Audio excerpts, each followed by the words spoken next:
Hello, I'm James Holland and I'm a historian of the Second World War. History Hit is a bit like Netflix, but purely for history. We've got hundreds of hours of historical documentaries going all the way back to classical times, right through to the Cold War and beyond. Use the word war stories, all one word, for a massive discount when you join up.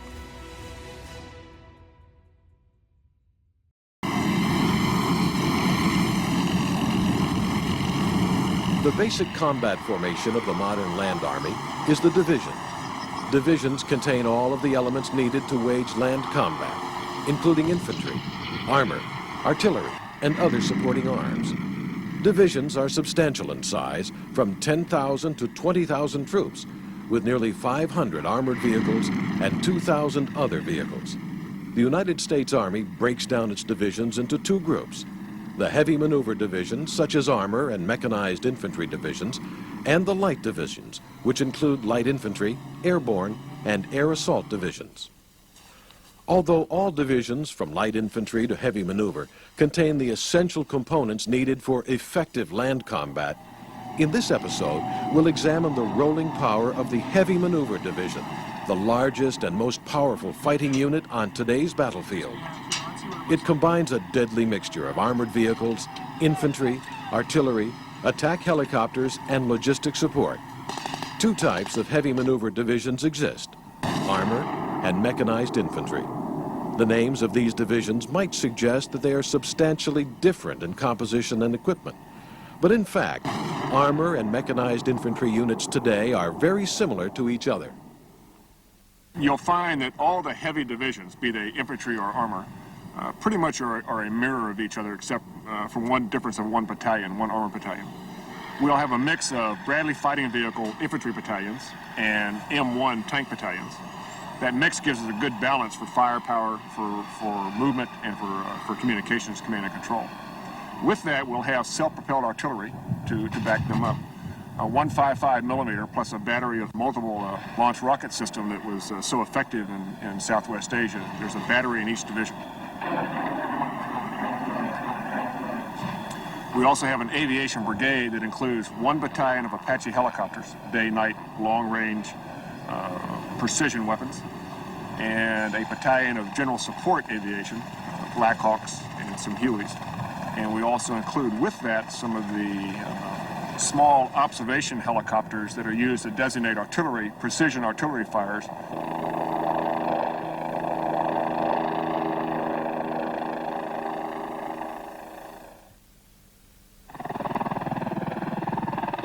The composition of mechanized infantry and armored divisions is due to the evolution of land tactics since World War I. In the First World War, before the invention of the tank, most armies were based around infantry divisions. During the war, infantry divisions alone proved lacking when faced with new innovations in tactics and technology, especially the new machine guns and artillery.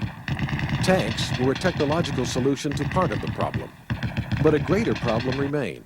How should modern combat arms, the tank, the infantry, the artillery, be organized to best perform on the battlefield? World War II saw considerable experimentation with new tactics, including units based mainly around tanks. By the end of the war, a consensus called combined arms began to emerge. The divisions which had proven most successful were a careful blend of infantry, armor, and artillery. Each had their strengths and weaknesses, but the strengths of one often overcame the weaknesses of another. So was born the modern heavy maneuver division.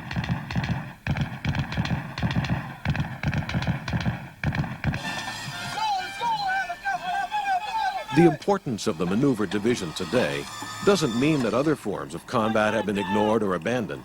Take the case of infantry. Mechanized infantry is a heavy maneuver version of infantry, but more traditional forms still exist.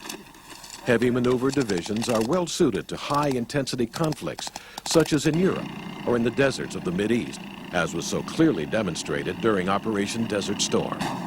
But light infantry has proven essential in low-intensity conflicts and guerrilla wars, which proved to be unsuitable for heavy maneuver divisions, such as in Korea, Vietnam, Grenada, and Bosnia.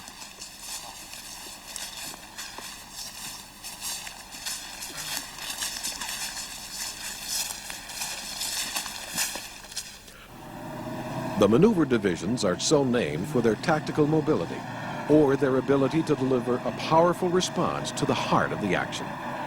The heavy maneuver divisions substitute rolling power for human endurance. An Army division is a complex organization built around many smaller combat formations. The smallest unit is a squad. Several squads make up a platoon. Several platoons form a company. Several companies form the basic maneuver element called a battalion. A tank battalion has about 50 tanks. Several battalions together form a brigade. A division is made up of several brigades. This episode of Arsenal examines 4 types of combat units in a division to see what their roles are in the broader framework of modern land combat.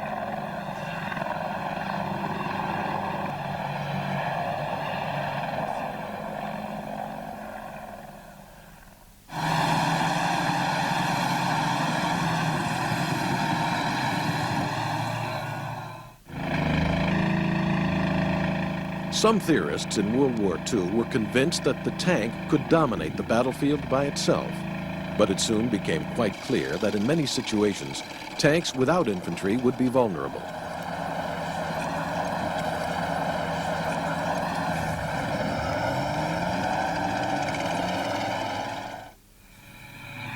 A heavy maneuver division, such as the 24th Infantry Division, uses mechanized infantry battalions. The biggest difference between mechanized infantry and traditional infantry is that the mechanized battalion uses armored infantry vehicles like we see here to transport soldiers to the battle line. Infantry vehicles evolved along with mechanized infantry tactics. The U.S. Army infantry vehicle of World War II was the half-track. Although it had a limited amount of armored protection, its rear tracks gave it better mobility in rough terrain than an Army truck. In the 1950s and 1960s, infantry vehicles evolved into fully tracked armored personnel carriers, such as the M113.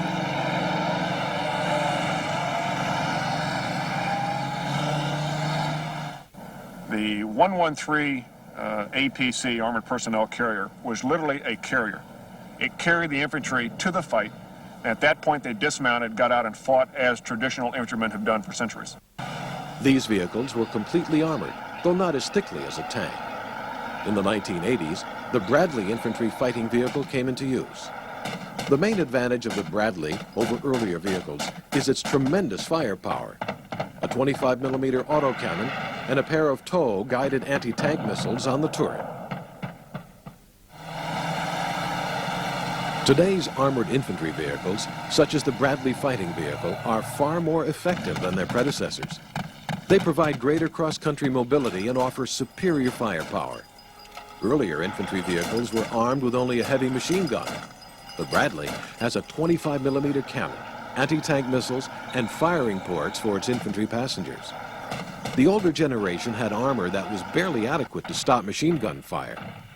The Bradley is protected from guns up to 23mm.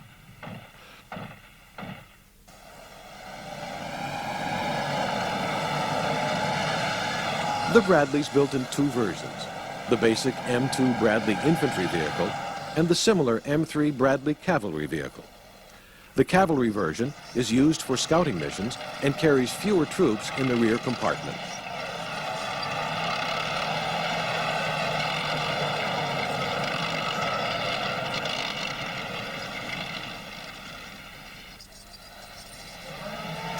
The Bradley is the most sophisticated of the infantry combat vehicles in service today. Compared to most European infantry combat vehicles, it has superior firepower. Although the 25mm Bushmaster cannon is not significantly more powerful than the cannon on other infantry vehicles, its fire control system makes it much more effective. The gun is stabilized, allowing the Bushmaster to be accurately fired even while the vehicle is moving. In addition, the Bradley is fitted with a thermal imaging night sight, which allows it to fight day or night.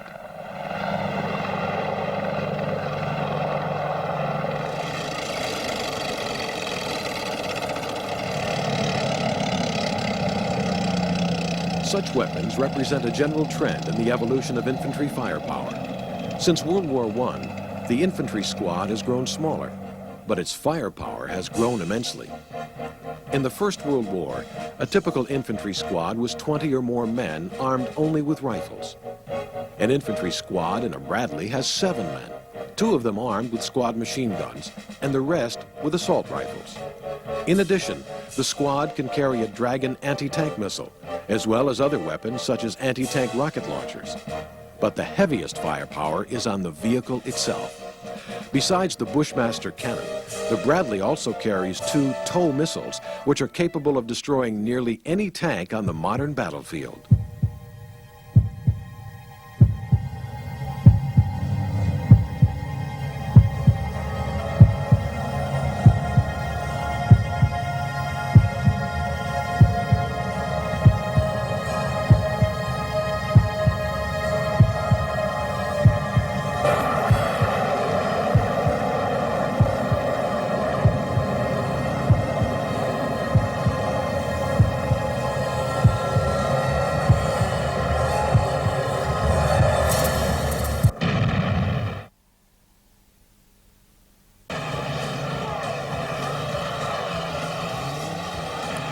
Infantry fighting vehicles expand the tactical options of the infantry commander. In some situations, the infantry can remain inside their armored protection. But if the circumstances demand it, they can get out of the vehicle and conduct their mission on foot using traditional infantry tactics.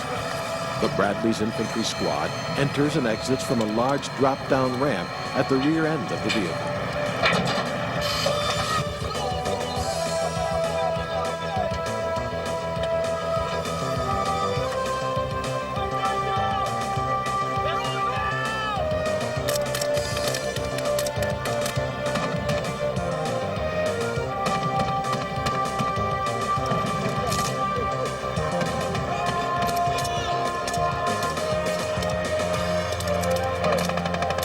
The tools of the infantrymen have evolved greatly over the years.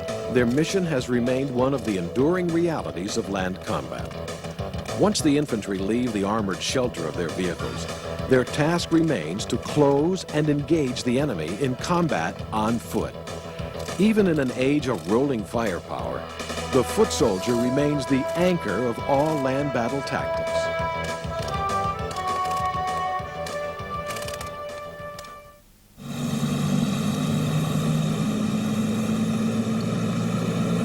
Tanks provide the greatest shock force of all the armored vehicles in the maneuver division, overwhelming an enemy with firepower and mobility. They protect themselves with thick shields of armor. The U.S. Army's current main battle tank is the M1A1 Abrams, a modernized version of the M1 Abrams, first introduced in the 1980s. In addition to sporting a main gun, which has grown from 105 to 120 millimeters, the latest versions also incorporate important improvements in communications and armor protection.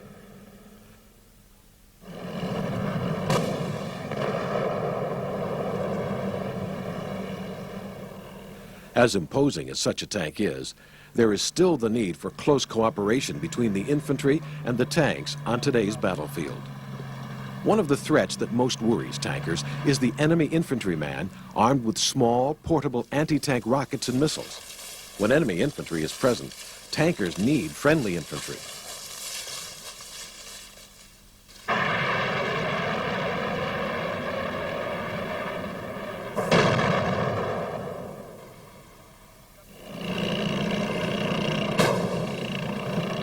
Tanks and infantry can be used side by side.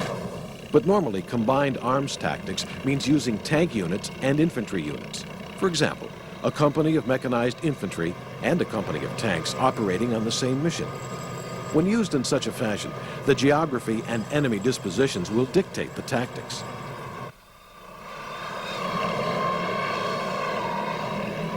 If it is likely that enemy tanks will be encountered during an attack, tanks are likely to be in the vanguard.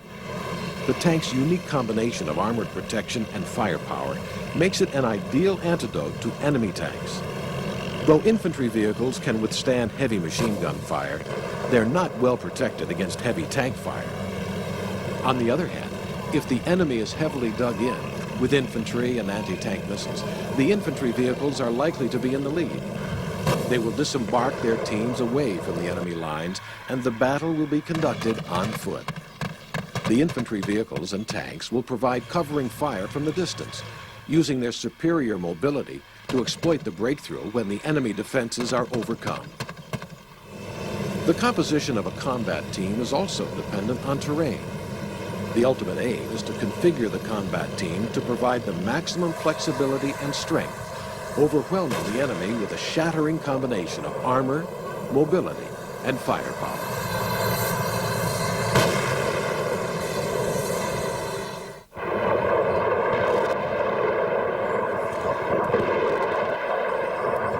The Maneuver Division has an impressive amount of firepower at its disposal.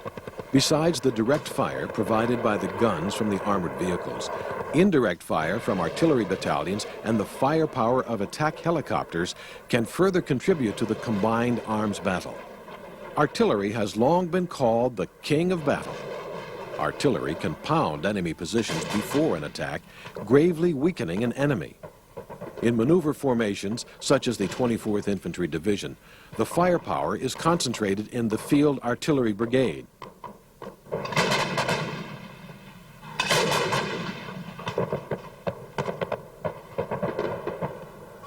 Artillery can be categorized into three basic types, related to the flight paths of their projectiles: mortars, howitzers, and guns. These days, mortars are mainly used as the pocket artillery of the infantry, lightweight and easily moved.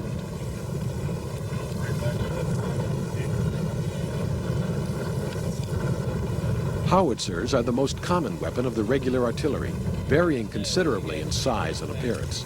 The two basic categories of howitzers are the traditional towed howitzers and the self-propelled howitzers. The artillery weapons in maneuver formations are mounted on self-propelled vehicles to ensure that the artillery can move with the tanks and mechanized infantry. These vehicles, with their long gun barrels, can easily be confused with tanks. There are two main differences. They lack the heavy armor of tanks, and their cannon are designed to fire at much longer ranges. The backbone of the division's artillery is the M109 self-propelled 155mm howitzer. There are 2 battalions of howitzers in the division, totaling 48. These battalions can each deliver a ton of projectiles and high explosives in a single devastating salvo.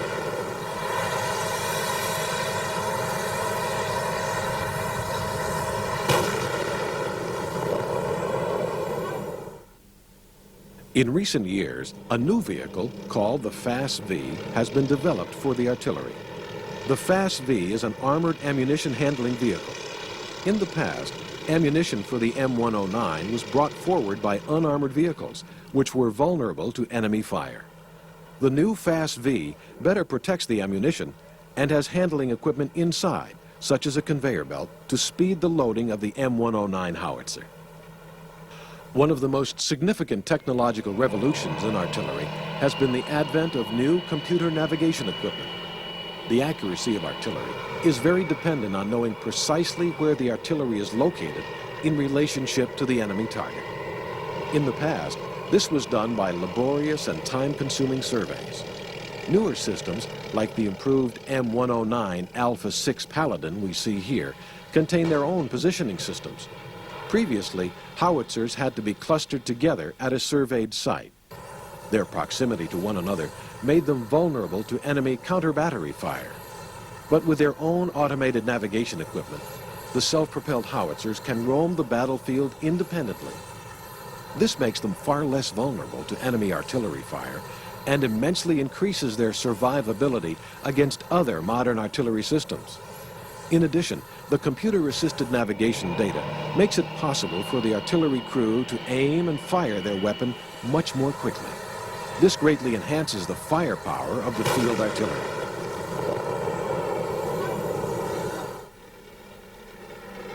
Although the M109 is the most numerous howitzer in the division, a second type, the M110, is also in service.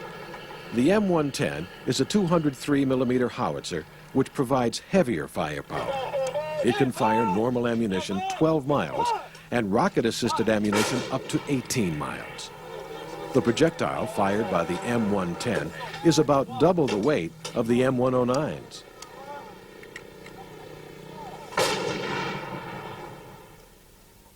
Besides traditional cannon artillery, the U.S. Army is now using rocket artillery systems called MLRS for multiple launch rocket system.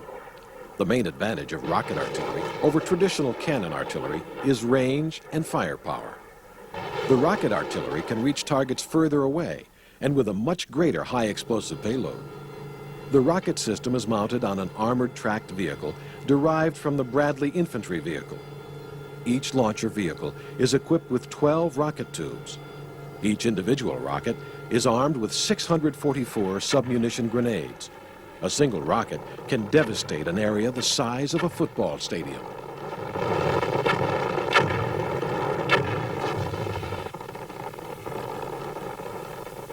The MLRS was the first U.S. Army artillery system to take full advantage of the revolution in computer navigation systems, helping it to obtain pinpoint accuracy.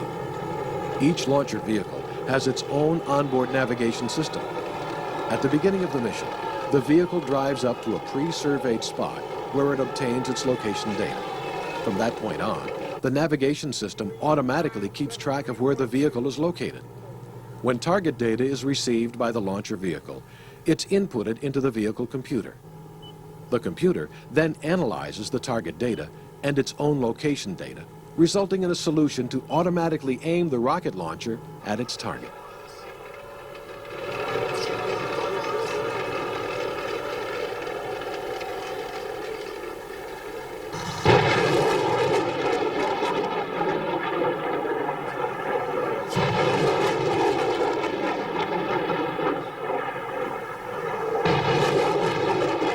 The multiple launch rocket system has been designed to operate with a minimum of personnel. There are only 3 men in the crew, compared to 11 on an M110 howitzer. The loading of the large rockets has been simplified by automation.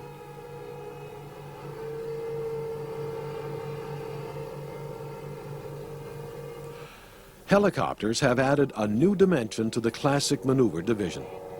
The division's aviation brigade performs a wide variety of roles using several types of helicopters. The combat chopper is still used as a basic troop carrier, a role which was inaugurated during the Vietnam War.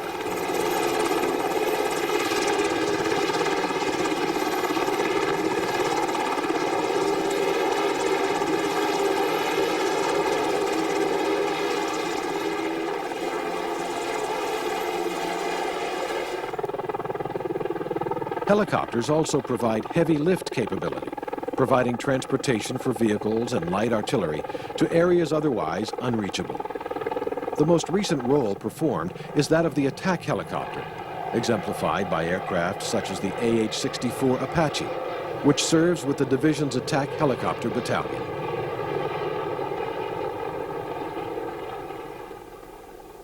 Army aviation is an integral part of every single one of our Army divisions. It performs a variety of missions, all the way from general support, which can be anything from carrying critical items of supply to moving personnel about the battlefield, to command and control, to courier type missions, to attack helicopters capable of going and extending the reach of the division commander out in front of his forces. For firepower support, nothing matches the attack helicopter. A maneuver division such as the 24th Infantry has a single attack helicopter battalion with a total of 18 Apache helicopters. The attack helicopter can provide the ground forces with 3 main types of firepower. Lightly armored vehicles can be destroyed with a 30mm cannon, and the 2.75-inch rocket pods provide high explosive firepower, much like an airborne artillery platform.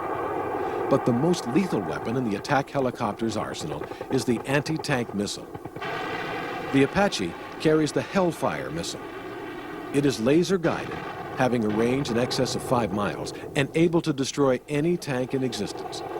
Attack helicopters can serve as the division commander's reaction force. Because of their great speed compared to ground vehicles, they can race to nearly any trouble spots and provide concentrated, pinpoint firepower.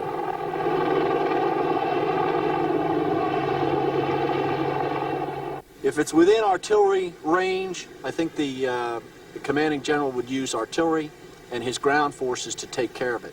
When it's out on the fringes of that capability, then he would use attack helicopters. Now, when you think about the firepower that you get from both artillery, ground forces, and the attack helicopter, it's just a dynamite combination. The helicopter provides the ground force commander with a combination of mobility and heavy firepower unmatched by any other Army weapon.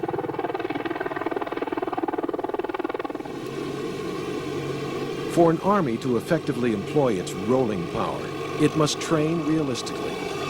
For the past decade, the United States Army has learned the hard rules of war in unique war games conducted at the National Training Center in California's Mojave Desert. On this barren terrain, the divisions of the United States Army have pitted themselves against a battle-hardened enemy, taking away invaluable combat experience, essential for survival on the mechanized battlefield.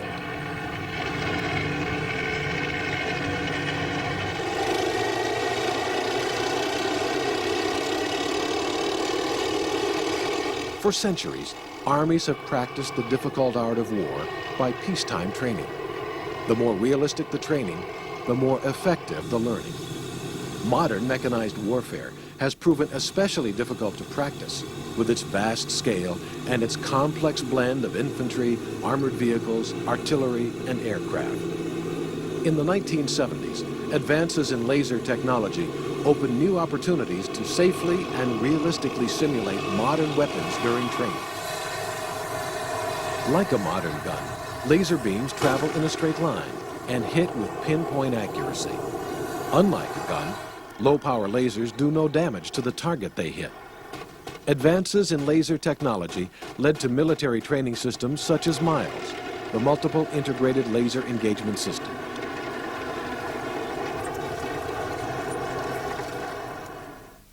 MILES consists of two elements: a laser which fires a beam at the target, and laser detectors which determine whether the soldier has been hit.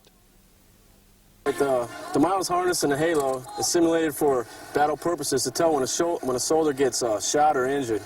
Because every weapon, like the M16 here, has a laser when it's fired and sends out a beam. And when the beam hits any one of these little black sensors here, and you have a buzzer right here that'll go off, and you can't shut it off by yourself unless an evaluator comes and shuts it off for you.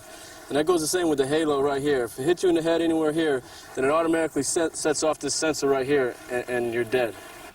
Before the system was put into place, traditional methods of war games were very much like children's games of cowboys and Indians, with soldiers arguing which side had won. The ruthless realism of MILES eliminates any guesswork regarding the effectiveness of each side's fighting. The real thing is that there's no question of who shot you. It's not somebody's judgment call. Well, he shot you first. I mean, first draw wins if you're on target. Realism is enhanced by coding the laser signal. Each type of weapon, from the infantryman's M16 rifle to the massive 105mm gun on an M1 tank, has its own special laser code. This way, an M16 rifle cannot take credit for destroying a tank during a war game, just as such an outcome could not possibly occur in a real battle.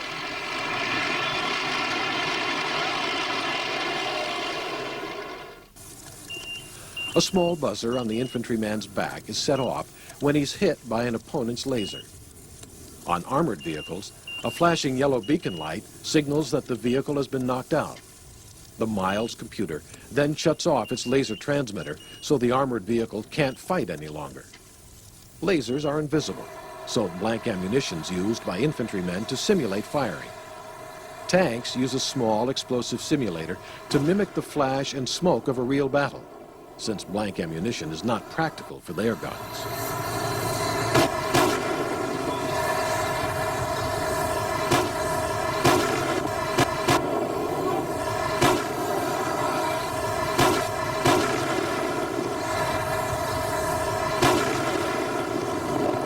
Generally, these lasers have very good fidelity with real systems, and if you get killed, you would have been killed by a real system.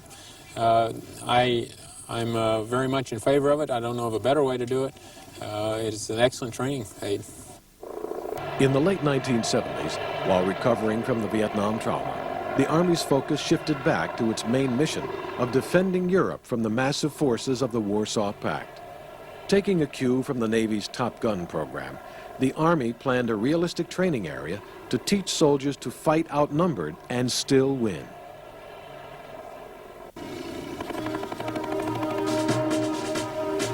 The desire for more realistic training was combined with the new laser training technology to form the National Training Center at Fort Irwin.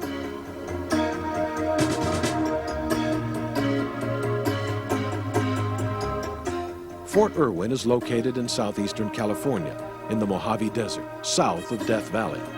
Its harsh environment, nearly barren but for a few coyotes and scorpions, has provided the setting for the U.S. Army's most realistic force-on-force training since the early 1980s. At the heart of this facility is the Operations Center, locally nicknamed the Star Wars Building. The Operations Center has extensive communications and video links to the battlefield, enabling each exercise to be monitored and studied. The Star Wars Building is primarily used to monitor the brigade operations out in the field. And our primary job here is to monitor operations and be able to graphically take a look at the operations and provide some feedback to the player unit by virtue of tracking their systems out in the field and taking particular shots, that we call them, of certain operations that occur so we can provide them that feedback. Miles forms the first layer of the NTC network. Each armored vehicle is fitted with a transmitter which emits a signal that's tracked on the computer screens at the Star Wars building. The ultimate purpose of recording the battle is to prepare an after-action review for the visiting units engaged in the mock battles. The purpose of an after-action review here at the National Training Center is to facilitate for the unit that's out here to bring out lessons learned, what was done in the battle, what was done right, what the unit did not do, and then ask the question why. Why did it happen or why did it not happen? At Fort Irwin, the training experience is not all computers and lasers. The other critical ingredient is a realistic enemy force to fight the visiting unit. Here at the National Training Center, the enemy force is called the OPFOR, short for Opposing Forces. The OPFOR is patterned on the former Soviet Army. They use Soviet-style tactics and battle formations. The Soviet pattern was selected due to the Army's concentration on its Central European mission in the early 1980s, when the training center was founded. In the 1990s, with tensions declining in Europe, the OPFOR began preparing an alternative pattern based on Middle East armies such as the Iraqis. Still, the existing Soviet pattern proved helpful, since so many Third World armies were equipped and trained by the Soviets. The OPFOR troops differ from actual Soviet soldiers in one important respect. They are far better trained. They are no paper tiger. In fact, many feel that they're the best mechanized unit in the entire United States Army. They're deadly, and they're real. They don't care. They're going to walk through you. And if you mess around and give them a half an inch, they're going to take the rest of it. They'll kill you. The opposing forces unit uses tanks modified to resemble standard armored vehicles of the former Soviet Army. These visually modified vehicles, called Vismods for short, are mostly built on surplus Sheridan light tank chassis. The Soviet T-72 tank forms the inspiration for the OPFOR's tank force. Unlike the actual Soviet equipment, which is thickly armored, the T-72 Vismod has a turret shell made of fiberglass. The heart of the Soviet mechanized formations is the BMP-1 infantry combat vehicle. The BMP Vismods cannot actually carry an infantry squad, but visually duplicate the vehicle on the battlefield.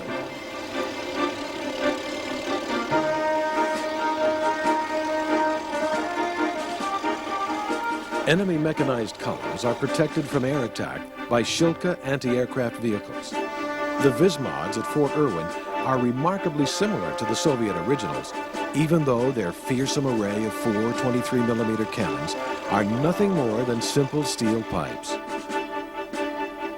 The BRDM-2 is the mainstay of Soviet-style reconnaissance and anti-tank units. The Vismod version of it is based on the Humvee light truck. But it is not the equipment which characterizes the opposing forces, but their relentless training. They conduct mock battles week after week, giving them a special home team advantage over visiting units from distant bases.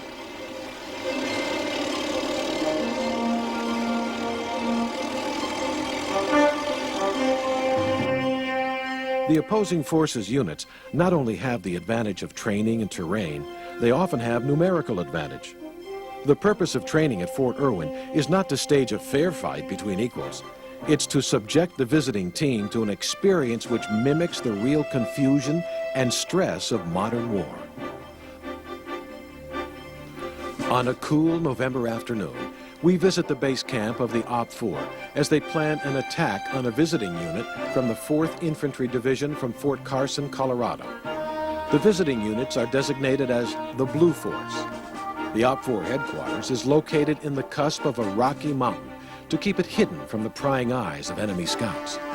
The headquarters of the OPFOR presents a thorough briefing to its unit commanders who will lead tomorrow morning's attack. 2nd Guards Motorized Rifle Regiment will conduct an attack on the march for units in contact in the southern corridor.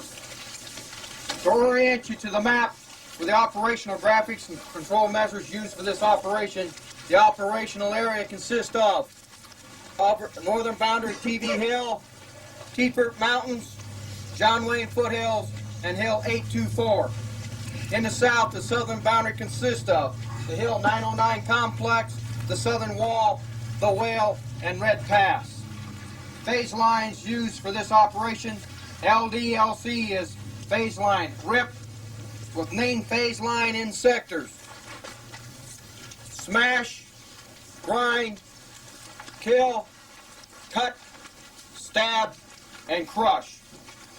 I say again, mission, 32nd Guards, Motorized Rifle Regiment, attacks through units in contact, 17:06:30 hours, November 90, to destroy enemy forces in zone to seize objective Remagen at vicinity November Kilo 5709er. While the opposing forces officers are briefed, their troops prepare for the mock battle. As in any mechanized unit, there's plenty of work to keep the troops busy. Armored vehicles require daily attention, especially in the desert.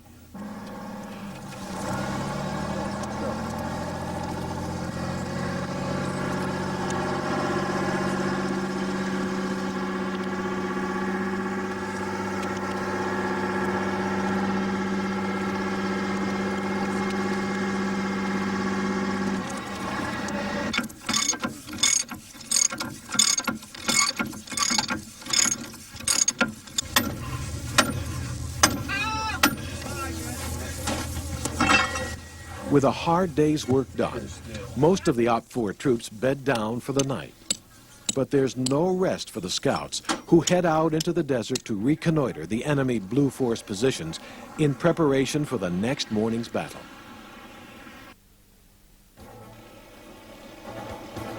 Today's early morning attack will pit the full weight of the opposing forces against a small opposing Blue Force from the 4th Infantry Division. The OPFOR commanders expect to face a task force of about 30 tanks and 30 light armored vehicles. The balance is even more in their favor.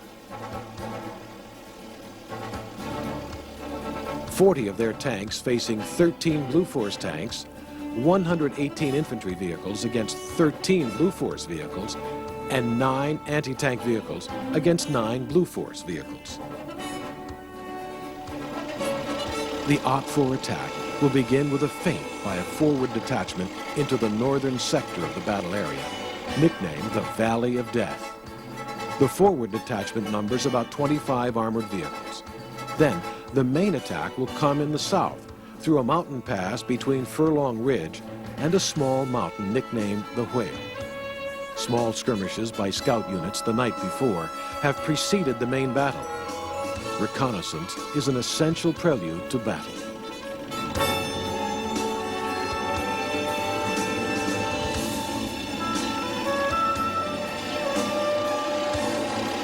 At 05:30 in the morning, the enemy OPFOR forward detachment begins its attack into the Valley of Death. Their commander hopes to lure the bulk of the Blue Force into the northern sector while his main force crashes through the Furlong Whale Gap. The Blue Force commander is not fooled. Team Reaper, a small force of armor supported by Cobra helicopters, decimates the OPFOR forward detachment after they become bogged down in a minefield.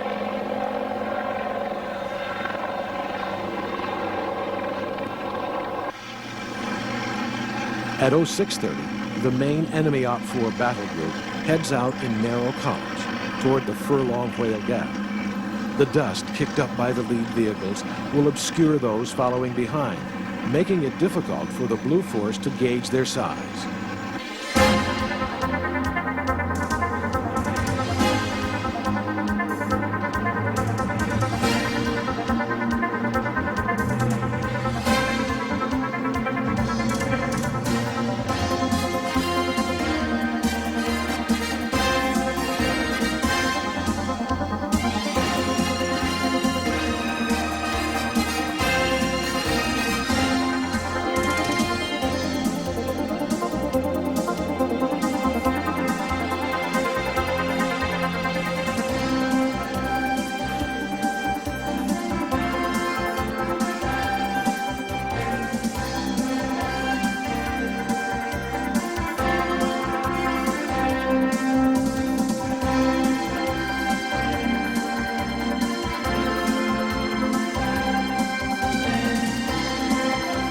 The Blue Force commander sends out scout helicopters to determine the location and direction of the main body of the attacking OPFOR unit.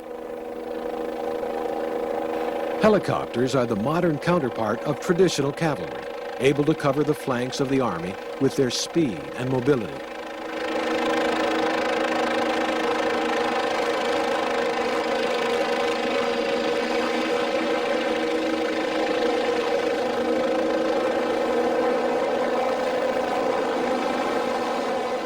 Reports from the helicopters prompt the Blue Force commander to call in air support. Battle is joined at 0700 when 4 Blue Force A-10 attack aircraft begin strafing the lead enemy OPFOR tank column as they're reaching the Whale Gap. Opposing forces' casualties are heavy.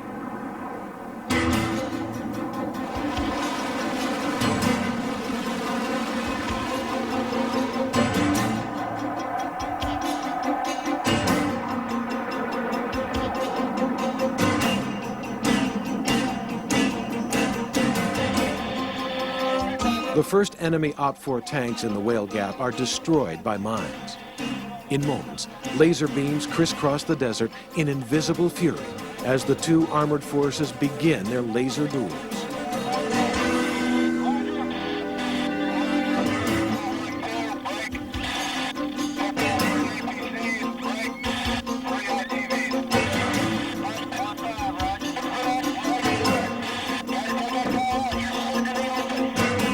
Over a mile away, the Blue Force M1 tanks swing into action in an attempt to repulse the OPFOR attack.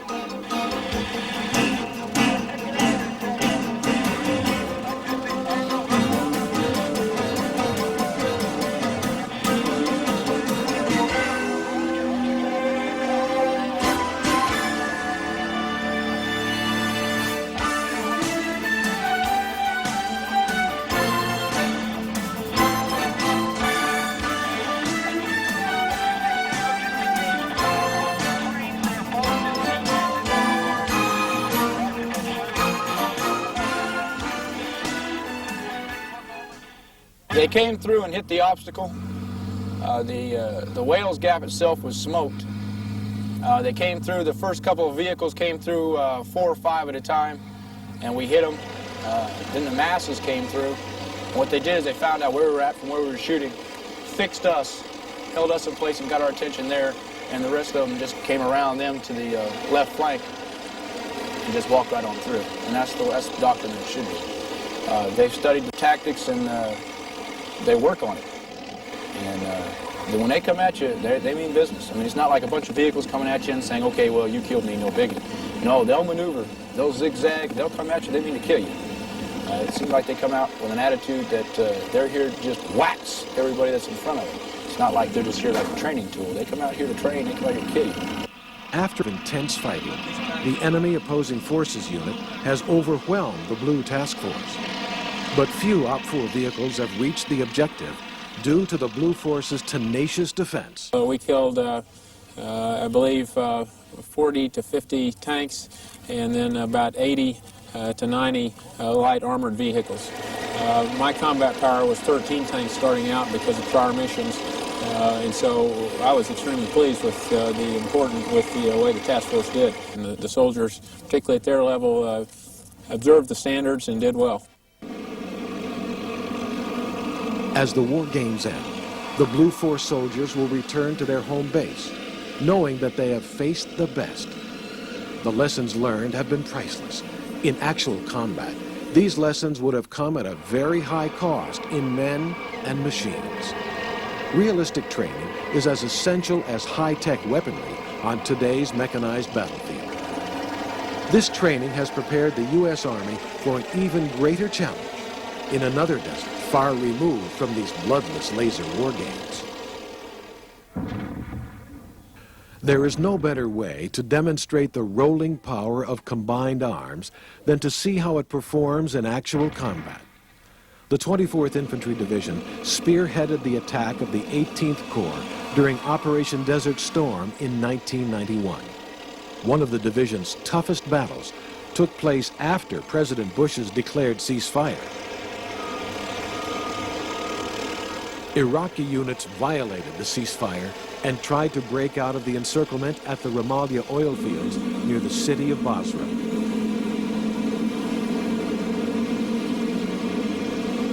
We had overrun and routed about 5 more divisions who had fled and run towards Basra.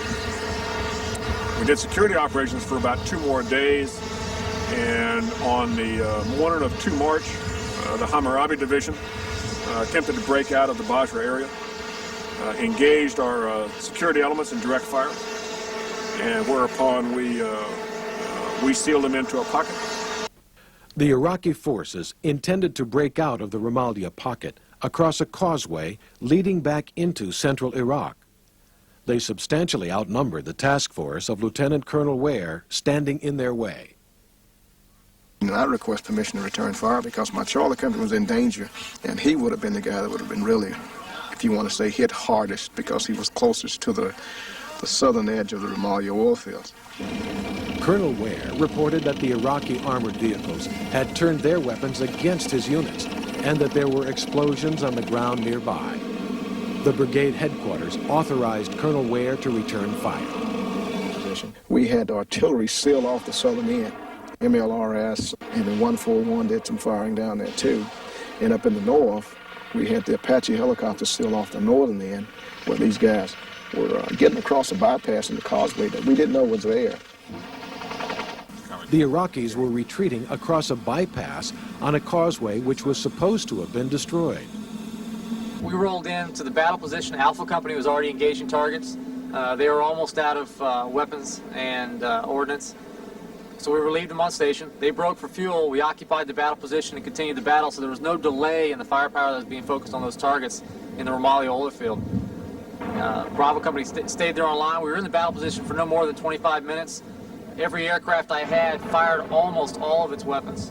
We came back with only a couple Hellfires, some 30 millimeter, and very few rockets. There was plenty of targets to hit.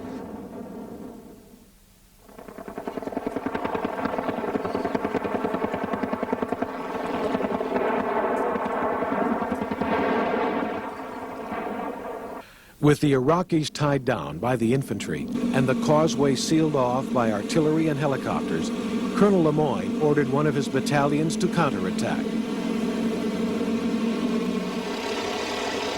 On the brigade commander's order, an attack was launched into the oil field from 2 directions. The attack destroyed a large amount of Iraqi armor and combat support vehicles. After only 4 hours of fighting, the oil field was secure, a textbook example of combined arms battle.